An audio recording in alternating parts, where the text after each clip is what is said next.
Selamat malam pemirsa, kondisi geopolitik yang sampai saat ini juga masih belum bisa dikatakan stabil dan tentunya kita sudah mulai memasuki musim dingin di negara barat. Ini tentu menjadi catatan tersendiri bagaimana kemudian resesi ini dimungkinkan terjadi dan dampaknya bisa sampai ke Indonesia.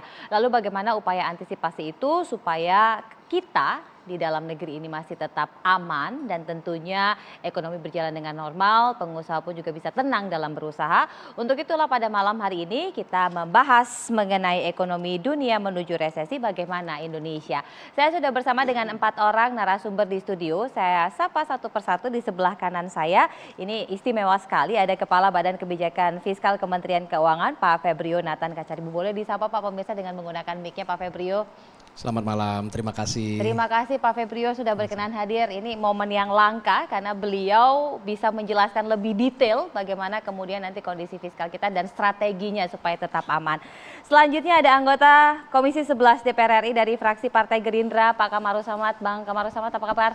Baik, selamat malam Bu Dokter. Sehat? Sehat. Ini kayaknya saya lihat sudah mulai turun ke dapil untuk bisa menjaga agar masyarakat tetap tenang walaupun berbagai macam kondisi ini kayaknya. Iya, kita bantu daya beli masyarakat. Supaya tetap aman.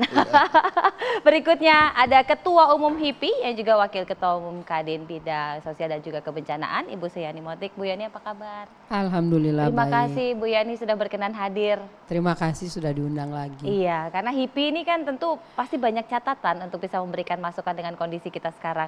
Ya banyaklah, sebelum berangkat juga titip-titipan dari teman-teman banyak. Nah gitu. nanti kita coba dengar.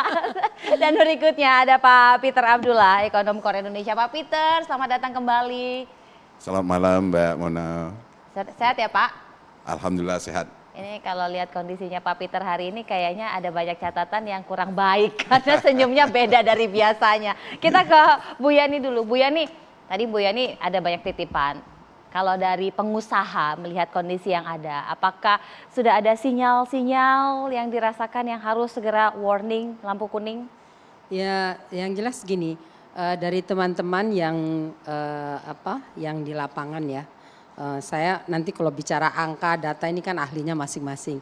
Tapi yang jelas kita sudah mulai merasakan gitu loh. Kita sudah mulai merasakan misalnya pemerintah saja sudah mulai mengurangi belanja modalnya.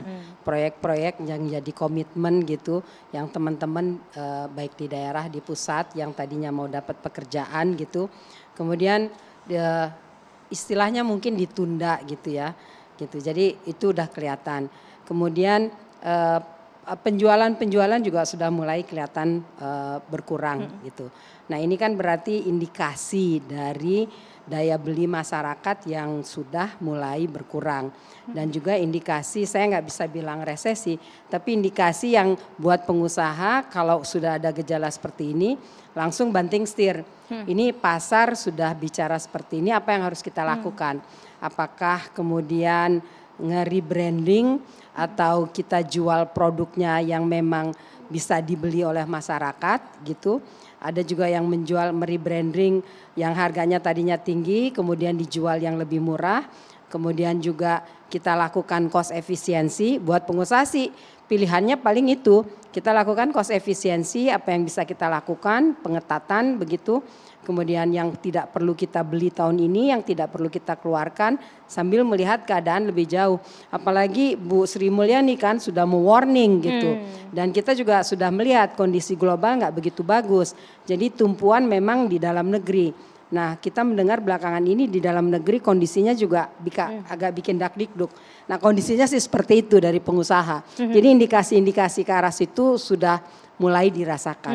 Kita coba ke Pak Peter. Pak Peter, kalau Core sendiri mencatat dengan kondisi yang sekarang ini tadi kalau menurut pengusaha sudah ada sinyalemen lampu kuning. Gimana Pak Peter? Ya kalau kita lihat ya apa yang disampaikan oleh Ibu tadi adalah kondisi yang sebenarnya sudah terjadi bahkan sebelum kita mengalami kenaikan harga BBM. Ya. Nah yang menarik adalah karena sebelumnya saya termasuk adalah yang sangat menentang kenaikan harga BBM dengan kekhawatiran dampaknya yang luar biasa. Ya.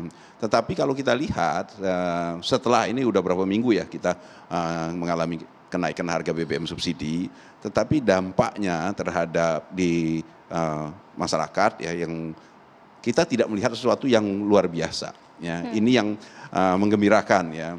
Saya walaupun saya pada waktu itu mengkhawatirkan dampaknya ya risiko yang akan terjadi kalau dinaikkan harga BBM subsidi, tetapi saya juga cukup bergembira kalau kekhawatiran saya itu tidak terjadi ya. Nah, yang terjadi adalah justru inflasi kenaikan harga yang sudah mulai naik tinggi sebelum kenaikan harga BBM itu justru mulai mereda setelah harga BBM itu dinaikkan ya. Nah ini harapan kita ini terus berlanjut ya, terus berlanjut sehingga tekanan yang tadinya kita khawatirkan itu benar-benar bisa tidak sebesar yang kita perkirakan awalnya ya. Sehingga dengan demikian persis tadi disampaikan oleh Mbak Motik tadi, tumpuan kita di tahun depan ini yang disebut-sebut tahun yang memanas ya kan akibat mengkhawatirkan ya kondisi globalnya Dan juga gelap kondisi ya globalnya kita kan gelap. mau tidak mau kan bertumpunya kepada domestik ya.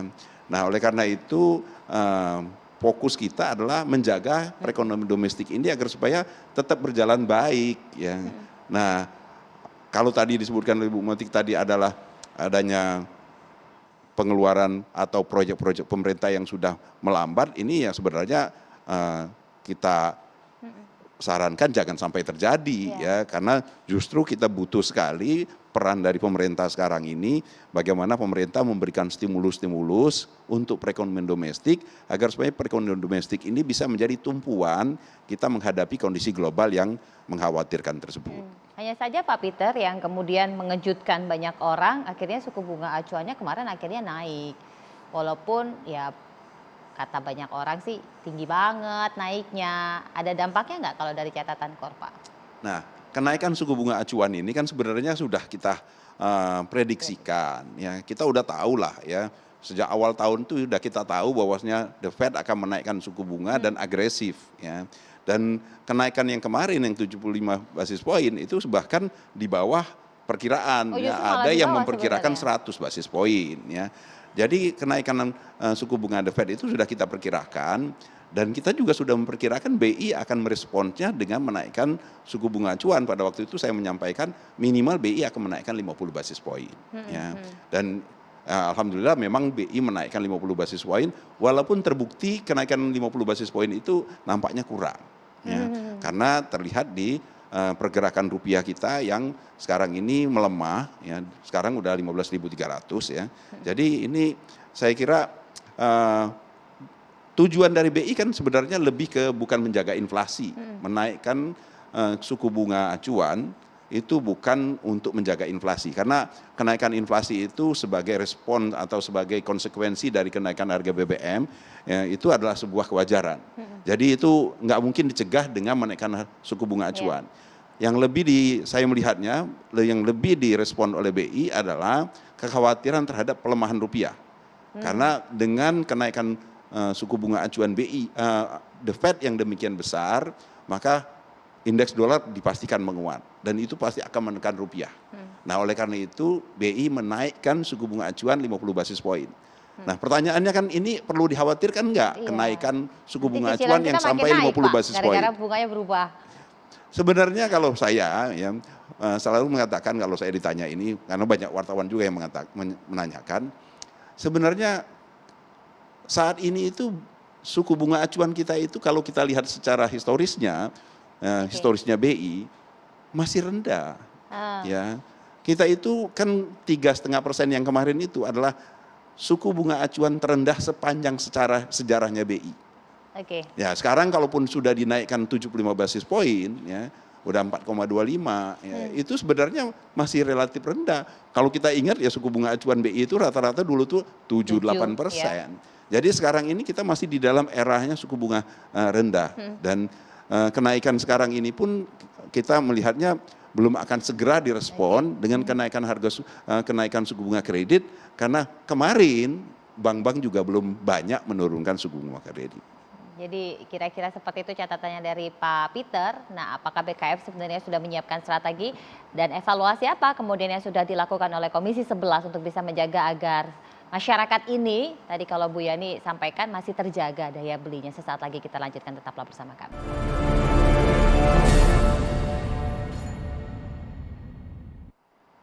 Ini langsung kita tanya ke Pak Kepala BKF. Silakan Pak Febrio merespon apa yang tadi juga sudah disampaikan. Baik, ini memang harus kita akui bahwa risiko yang sedang kita hadapi tahun ini dan juga sampai nanti 2023 adalah risiko yang tidak bisa kita underestimasi.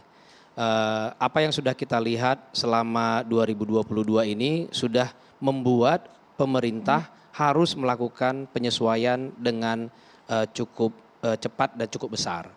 Kita lihat misalnya waktu bulan Mei kita ke Banggar, ke DPR, itu adalah karena kita menghitung ulang bahwa tadinya asumsi minyak yang kita gunakan itu harganya $63 per barel, tidak lagi realistis. Jadi kita ubah menjadi $100 per barel. Pada saat itu kita datang ke DPR lalu membahas bersama dan di sana kita juga lihat ada tambahan penerimaan 420 triliun. Tetapi kita waktu itu yakin bahwa langkah pertama yang harus dilakukan oleh pemerintah ketika menghadapi gejolak adalah menjaga daya beli masyarakat. Makanya waktu bulan Mei kita putuskan tidak ada harga yang berubah. Akibatnya subsidi dan kompensasi energi naik 3 kali lipat. Dari 152 akhirnya totalnya menjadi 502 triliun waktu itu. Itu sangat besar. Dan kemudian 1,5 bulan berjalan, kita lihat lagi bahwa kita melaporkan laporan tengah semester ke DPR waktu itu, laporan semester tengah tahun. Waktu itu kita assess lagi bahwa ternyata penerimaannya bisa bertambah lagi, tetapi kemudian subsidi kompensasi energinya pun harus kita assess ulang. Harganya kemudian naik menjadi $105 per barel. Lalu kita hitung ternyata kemudian volumenya juga tidak turun, kenapa? Karena pemulihan ekonomi sedang terjadi. Masyarakat juga semakin mobile, menggunakan kendaraan. Akhirnya kita tahu bahwa kuota BBM-nya harus meningkat. Nah di sana kita estimasi bahwa nilai subsidi kompensasi energi akan mencapai 698 triliun. Itu sangat tinggi, kenapa? Itu mendekati 20% dari belanja kita 1 tahun. Dan setelah kita lihat bahwa ini sebenarnya mayoritas adalah tidak tepat sasaran, maka pemerintah mengambil keputusan untuk mengalihkan sebagian, lalu menaikkan harga solar dan menaikkan harga pertalite, lalu kita berikan bantuan yang lebih tepat sasaran khususnya bagi 40% termiskin. Jadi inilah cara kerja pemerintah, contohnya di tahun 2022 bagaimana gejolak yang sedang terjadi di global. Pemerintah harus segera berkonsultasi dengan DPR dan bersama dengan DPR kita bergerak cepat untuk kemudian mengambil langkah-langkah yang strategis dan cepat untuk menjaga daya beli masyarakat. Tetapi juga kita harus lihat apakah APBN-nya akan tetap sehat. Nah, dan juga khususnya kita lihat apakah belanja kita yang sampai 698 triliun itu untuk subsidi energi itu apakah memang dinikmati oleh orang yang berhak. Nah, inilah kemudian formulasi kebijakan yang memang harus kita lakukan dengan cepat, tetapi kita pastikan bahwa dampaknya juga harus kita mitigasi. Contohnya kemarin kan kita assess inflasi akan naik jadi berapa, kita hitung tampaknya bisa mencapai 6,8%. Lalu siapa yang akan dirugikan terutama? Kita lihat 40% termiskin akan dirugikan paling banyak.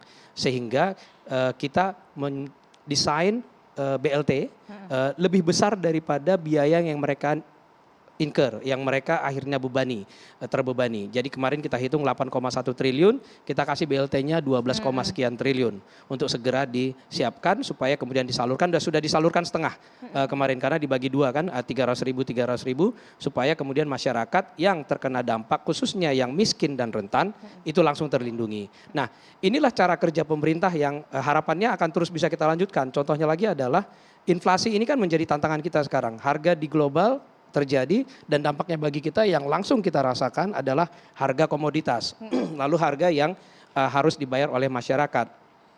Lalu kita lihat inflasi itu sumbernya dari mana? Oh ternyata terutama adalah bahan kebutuhan pokok. Kita lihat di bulan Juli waktu itu harga cabai dan harga bawang tinggi sekali karena masalah supply. 1 bulan kemudian pemerintah berhasil menurunkan harga cabai, deflasi, menurunkan harga bawang, terjadi deflasi. Sehingga komponen makanan dalam inflasi tadinya naik 11, sekian persen, di bulan Agustus udah turun menjadi 8 sekian persen. Nah, cara kerja seperti inilah yang harus cepat, terkoordinasi dan tepat sasaran, ini yang harus dilakukan oleh pemerintah ketika kita menghadapi ketidakpastian yang kita tidak tahu tentunya akan seperti apa global, tetapi dari tanda-tanda yang kita lihat memang ketidakpastian itu masih tinggi dan kita harus siap. Nah, dalam konteks kita sekarang menghadapi tahun 2022 yang hampir habis ini, strategi ini akan terus kita perkuat, koordinasi pusat dan daerah harus terus kita perkuat. Dan belanja kita harus semakin efisien dan semakin tepat sasaran. Karena belanja kita yang sekitar 3 ribuan triliun ini sekarang, jangan sampai kita belanjakan terlalu boros untuk yang tidak perlu. Justru yang mana yang pasti akan melindungi daya beli masyarakat, khususnya yang miskin dan rentan, itu yang harus kita prioritaskan. Inilah prinsip-prinsip yang kita gunakan di pemerintah dan mudah-mudahan ini tentunya dengan konsultasi terus dengan DPR dan juga masyarakat terus memberikan masukan, terutama juga dunia usaha yang kita harapkan bisa terus bergerak. Karena pemulihan ekonomi ini terjadi adalah gara-gara memang aktivitas ekonomi yang terus bergerak dan sektor usaha lah yang menciptakan lapangan pekerjaan. Sektor usaha lah yang kemudian bisa dengan aktivitas ekonominya juga mengurangi kemiskinan. Dan ini tentunya tidak bisa enggak, pemerintah dengan sektor usaha akan terus harus sinergi ke depannya menghadapi ketidakpastian yang justru masih akan cukup tinggi ini. Ini dari pemerintah, bagaimana kemudian DPR mendorong, karena kalau kita bicara tadi mengenai belanja modal yang dibatasi kan tentu dengan seizin pengawasan dari DPR tentu ya.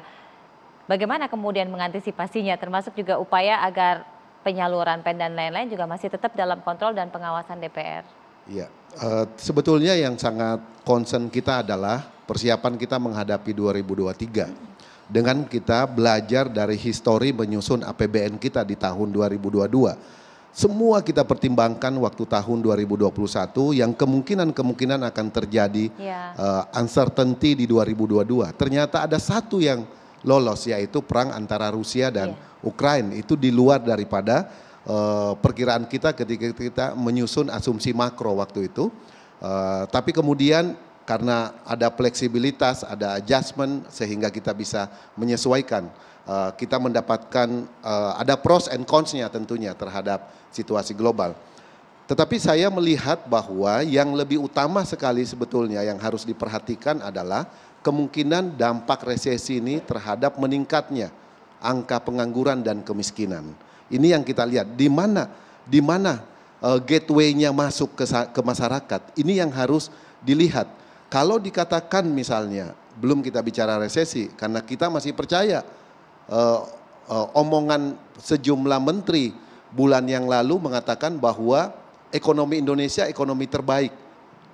Salah satu ekonomi terbaik yang sedang kita lihat di banyak negara. Dan kita masih pegang teguh itu. Walaupun hari ini misalnya salah satu menteri mengatakan badai akan datang. Tetapi saya optimis dan saya percaya karena para menteri keuangan, para gubernur bank sentral sejak bulan Juli. Mereka sudah berkumpul di New York merumuskan dan membicarakan tentang kemungkinan datangnya resesi, ancaman inflasi yang tinggi dan kemungkinan masuknya pada rezim suku bunga tinggi, kemudian daya beli masyarakat dan seterusnya. Nah, tetapi yang kita syukuri di semester pertama tahun ini adalah solidnya antara otoritas moneter dengan otoritas fiskal sehingga bauran kebijakan mereka di semester pertama ini relatif betul-betul mampu menjadi agregator dalam mengatasi ketidakpastian berbagai macam variabel dan indikator yang terjadi dari pengaruh global. Nah, sehingga kami tetap concern pada dua hal. Bagaimana kebijakan pemerintah terhadap food security dan energy security. Karena dua ini yang sangat penting untuk kita memastikan. Kemarin kita udah melihat, udah terjadi kenaikan harga beras. Makanya kalau Dr. Peter mengatakan dampak terhadap kenaikan BBM itu tidak seperti yang diduga. Ini besar dampaknya. Harga beras sudah naik. Itu per kemarin kita bisa lihat yang dirasakan masyarakat. Kenapa harga beras naik? Karena distribusi dari petani, pengolah, kemudian pengumpul, lalu kemudian masuk kota. Di kota mempengaruhi harga yang ada di masyarakat. Kita bisa lihat itu dan itu sangat besar. Tapi kita masih bersyukur karena pemerintah telah menggelontorkan BLT kepada masyarakat. Yang kedua yang harus menjadi perhatian kita adalah ancaman 2023. Apa yang akan terjadi? Ada 2 resesi besar. Mbak Brigita, itu ada 2. Pertama resesi ekonomi yang sudah diumumkan oleh Menteri Keuangan. Yang kedua resesi politik. Karena 2023 adalah tahun pemilu. Di mana semua kontestasi politik nasional akan dimulai di 2023. Dan APBN kita juga akan menopang terhadap kontestasi pemilu itu. Sehingga kita perlu antisipasi segala kemungkinan supaya tidak terjadi social unrest di masyarakat. Karena itu perlu ada kepastian bagaimana transmisi kebijakan pemerintah terhadap food security dan energy security. Sehingga social security kita dalam kehidupan sehari-hari kita bisa ada jaminan. Kemudian berikutnya tantangan tahun depan, yaitu restru yang akan berakhir di Maret 2023. Dan itu nilainya sangat besar. Bagaimana dengan dunia usaha? Kesiapannya jika seandainya otoritas jasa keuangan tidak lagi melakukan perpanjangan terhadap kebijakan restru tersebut. Ini pasti harus ada kebijakan mitigasi dalam menghadapi hal tersebut. Dan tidak bisa kita menunggu bulan Maret. Harus disusun dari sekarang. Bauran kebijakan mikroprudensial dengan kesiapan kita untuk menghadapi segala kemungkinan yang muncul. Begitu Mbak Gita. Ini semakin menarik karena suku bunganya sudah naik. Nah bagaimana kemudian kemungkinan untuk restrunya di tahun depan? Kita nanti tanya lebih jauh lagi kepada pengusaha. Tetapi kita jeda dulu, usai jeda kami akan kembali.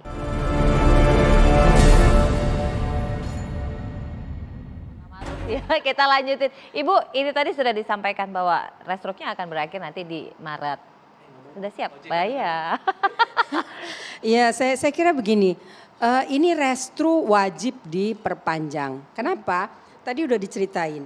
Yang pertama bahwa kondisi global sangat tidak kondusif. Kondisi di lokal juga kan nggak bagus gitu. Jadi janganlah Bang mau enak-enak sendiri gitu.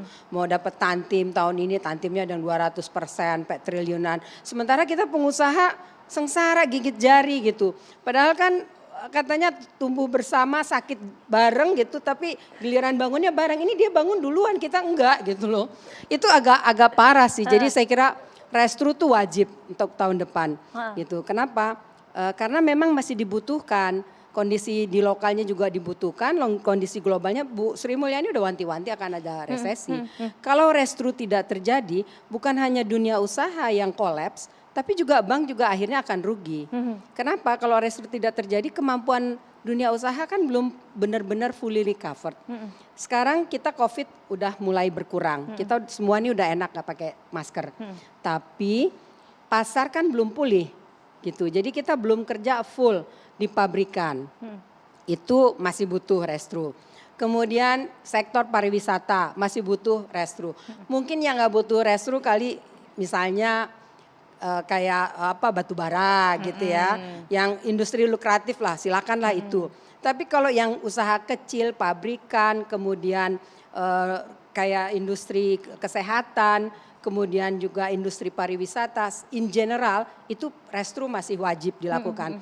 Dan saya kira ini apakah OJK, kemudian BI perlu sama-sama bantu dunia usaha supaya jangan sampai terjadi kolaps. Apalagi katanya tadi mau tahun politik ya, tahun politik butuh stabilitas. Karena kalau nggak ada stabilitas ekonomi, demo terus-terusan, kalau pabrik pada tutup, itu kan yang demo ke jalanan akan tambah banyak gitu. Nggak sekedar sekarang aja nih, pasti akan tambah lagi. Itu kan yang harus dicegah, saya kira itu. Ada yang banyak harus dicegah loh Pak Peter. Benar begitu Pak Peter, karena catatannya tadi banyak sekali, termasuk tahun politik.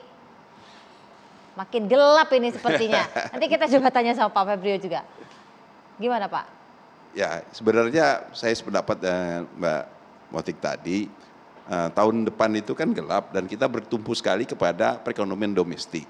Jadi apa yang harus kita lakukan untuk menjaga agar supaya perekonomian domestik kita itu tetap solid, tetap kuat, ya, mampu untuk menghadapi tantangan global tersebut. Ya. Ada 2 hal yang menurut saya memang harus diperhatikan. Yang pertama adalah dari sisi kebijakan sistem keuangannya. Restru saya kira memang perlu diperpanjang. Wajib Pak. Wajib ya, wajib diperpanjang. Dan satu lagi yang juga mungkin saya kira juga ini kebetulan Pak Kamaruzzaman ada di sini, Iya. DPR ada di sini. Saya kira juga normalisasi fiskal itu juga perlu dipertimbangkan, mungkin juga perlu belum dilakukan di tahun 2023 ya. Karena stimulus, insentif dari pemerintah itu masih sangat dibutuhkan.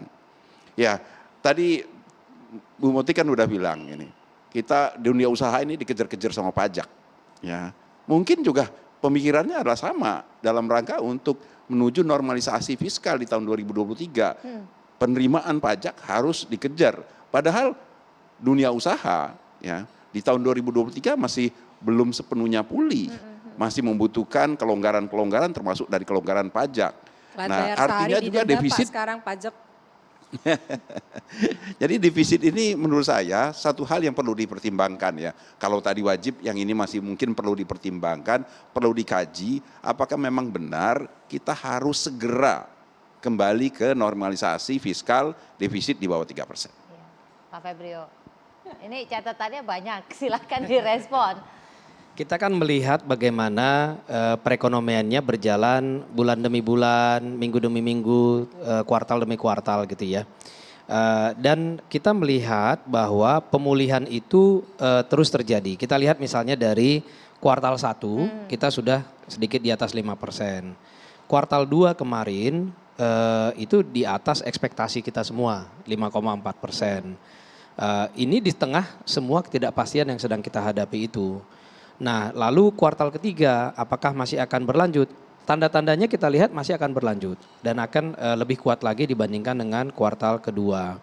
Nah, artinya pemulihan ekonomi itu sudah terjadi. Kita lihat juga bagaimana sektor keuangannya sudah mulai bergerak apa belum. Kredit itu sudah double digit sekarang pertumbuhannya, sudah di atas 10% data terakhir. Jadi ini menunjukkan memang geliat perekonomian yang dari sektor realnya, aktivitas memproduksi, lalu menciptakan lapangan kerja, menjual barang dan jasa, itu sudah mulai terlihat sangat kuat.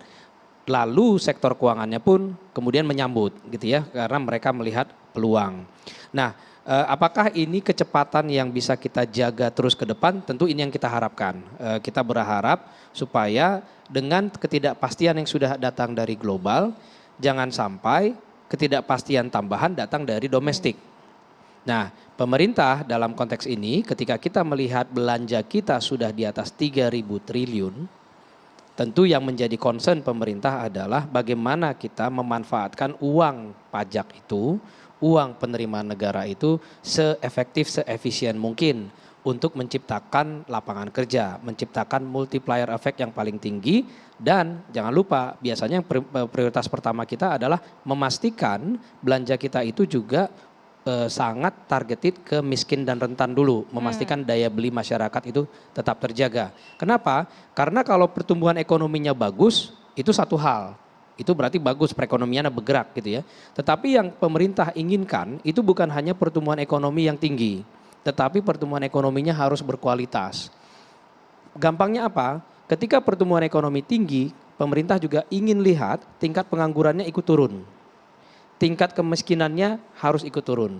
Dan itu yang sudah terjadi, walaupun ini harus kita akui, tingkat pengangguran kita itu belum sampai pada level tingkat pengangguran 2019. Tapi 2021 ke 2022 sudah turun. Nah, ini tinggal sedikit lagi kita terus dorong, aktivitas ekonomi bisa terus berjalan, sehingga tingkat pengangguran bisa terus turun lagi sampai ke level seperti tahun 2019. Tingkat kemiskinan juga harus kita dorong turun. Walaupun harga BBM kemarin kita naikkan, kita pastikan tingkat kemiskinan tidak boleh naik. Nah, ini yang harus dijaga terus dari sisi pemerintah. Dan ini yang memastikan, lagi-lagi saya ulang lagi, tadi kita sudah melihat ketidakpastian dari global dan ini terus belum berkurang. Tadi kita sudah sepakat bersama, jangan sampai domestiknya menimbulkan ketidakpastian baru. Jangan sampai pemerintahnya itu membelanjakan dengan tidak efisien. Jangan sampai uang pajak yang kita sudah kumpulkan dan itu adalah hasil kerja keras dari sektor usaha, jangan sampai itu dibelanjakan tidak dengan efisien. Jangan sampai itu tidak menurunkan tingkat kemiskinan. Jangan sampai itu tidak menurunkan tingkat pengangguran. Itu yang ingin kita lihat. Karena dengan segala ketidakpastian ini tadi, yang terbaik yang bisa dilakukan pemerintah adalah menjadi shock absorber supaya masyarakatnya tidak terdampak terlalu besar dari ketidakpastian yang sedang terjadi. Tentu ini tidak mudah dan makanya koordinasi dengan DPR, dengan pengusaha, dengan Bank Indonesia, dengan OJK, ini terus harus kita lakukan. Dan gerak cepat itu mungkin menjadi kunci ya untuk tahun-tahun seperti ini 2022-2023 dengan gejolak ini, gerak cepat dan terukur itu yang harus selalu kita lakukan. Dan tentunya kami sangat berterima kasih untuk feedback-feedback yang diberikan supaya kita bisa terus bisa kolaborasi memperbaiki terus kebijakan-kebijakan pemerintah ke depan. Gerak cepatnya perlu segera dilakukan, antisipasi terdepan, tercepat yang bisa dilakukan agar usaha tetap tenang, kita tetap bisa belanja, termasuk juga yang diwakili oleh Bang Kamarus Samad ini bisa berusaha dengan baik. Sesaat lagi kita lanjutkan, tetap bersama kami.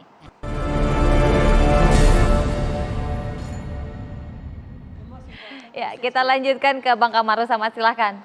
Jadi kita sebetulnya 8 tahun pemerintahan Jokowi telah membangun infrastruktur dalam rangka mendorong percepatan konektivitas supaya daya saing kita bisa meningkat.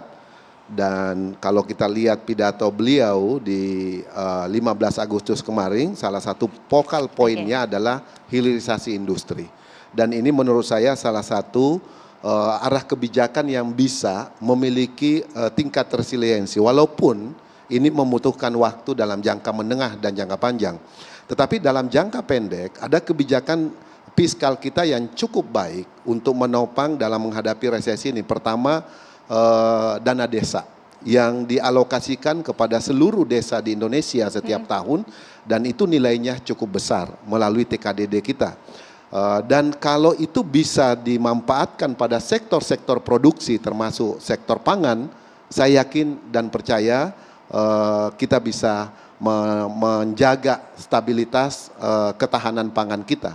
Yang kedua adalah arah kebijakan pemerintah yang menambah alokasi KUR, kredit usaha rakyat. Ini juga menurut saya sangat membantu mendorong percepatan sektor real. Karena pinjaman 10 juta, 25 juta, sampai 100 juta yang tanpa jaminan karena dijamin oleh Jamkrindo dan Askrindo atau lembaga penjaminan yang ditunjuk oleh pemerintah dengan bunga disubsidi oleh pemerintah, maka saya yakin dan percaya ini salah satu arah kebijakan yang bisa memperkuat kita punya kekuatan domestik untuk menghadapi resesi. Kemudian yang ketiga yang tidak kalah penting juga adalah stabilitas kita ya. Di 2023 stabilitas politik sangat penting, kontestasi, kompetisi boleh, tetapi bertanding untuk bersanding dan itu sudah dipraktekkan oleh Pak Prabowo bersama Pak Jokowi. Bertanding, berkompetisi untuk kemudian bersanding untuk Indonesia. Nah, kalau itu ke depannya juga bisa terus diwariskan sebagai sebuah legacy budaya politik nasional kita, maka pembangunan nasional, ekonomi kita, investor asing, investor dalam negeri makin percaya terhadap arah kebijakan pembangunan nasional kita. Sehingga 100 tahun Indonesia merdeka yang dicanangkan oleh Presiden Jokowi 2045, saya yakin betul-betul kita bisa sampai pada titik itu yang diharapkan, yaitu di mana angka pengangguran mendekati 0% dan angka kemiskinan mendekati 0%. Dan itu harapan kita semuanya. Bu Yani, harapannya? Harapan saya sih yang jelas gini, kalau menghadapi resesi kan itu pemerintah harus tabur uang banyak-banyak gitu, bukannya diketatkan. Nah, cara menaburkan uang, program-program yang bisa meningkatkan daya beli masyarakat itu yang perlu. Kemudian yang nggak perlu-perlu tadi walaupun sudah dikatakan gitu yang nggak perlu-perlu, yang mubazir-mubazir itu ditunda dulu. Kemudian BUMN juga mesti nahan diri gitu, kelihatannya perlu juga itu karena BUMN sekarang banyak juga kan penyertaan modal dari negara juga kan gitu, itu perlu juga diingat itu. Kemudian perbankan itu nggak boleh pelit, juga harus berani mengucurkan dananya gitu. Jadi kalau misalnya mau menjaga daya beli produktivitas mesti ditingkatkan, harus modal juga masuk gitu. Modal masuk dan merata, Bu. Dan modal masuk dan merata, jangan pada golongan-golongan tertentu atau kelompok-kelompok tertentu yang menikmati. Saya kira ini tadi ada KUR, mulai dari kecil, menengah, yang besar gitu, yang lain juga yang punya akses dan nggak punya akses itu perlu diingatkan. Saya kira yang paling penting itu, dan memang pemerintah juga mesti nahan diri lah. Walaupun IKN itu 30 triliun tapi itu duit juga kan gitu, kereta cepat duit juga kan gitu, itu kayaknya perlu ditahan juga lah. Bu, Pak silakan.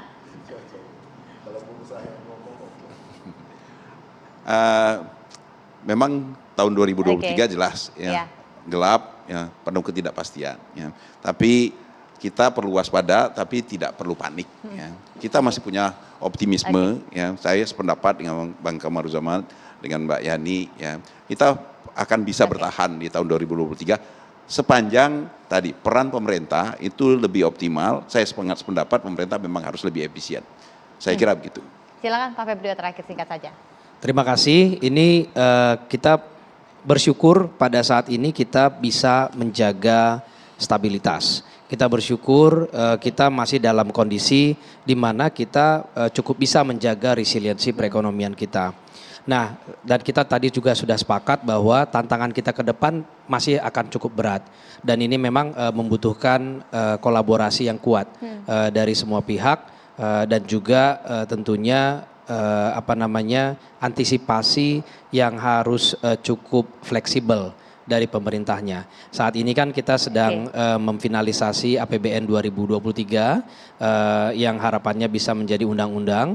Nah, dalam konteks inilah pemerintah ketika melakukan APBN-nya itu harus tetap antisipatif untuk menjaga segala gejolak yang mungkin akan kita hadapi di 2023. Baik, terima kasih Pak Febrio Nathan Kacari, Ibu Kepala Badan Kebijakan Fiskal Kemenkyu, kemudian Bang Kamarus Samad, anggota Komisi 11 DPR RI dari fraksi Partai Gerindra, Ibu Suyanti, Ketua Umum HIPI, dan tentunya Pak Peter Abdullah, Ekonom Kor Indonesia. Mudah-mudahan saja kegelapan ini ada secercah harapan sehingga pengusaha bisa terus berusaha dan angka kemiskinan bisa tetap ditahan bahkan diturunkan. Saya Brigita Manhara pamit, selamat malam, sampai jumpa.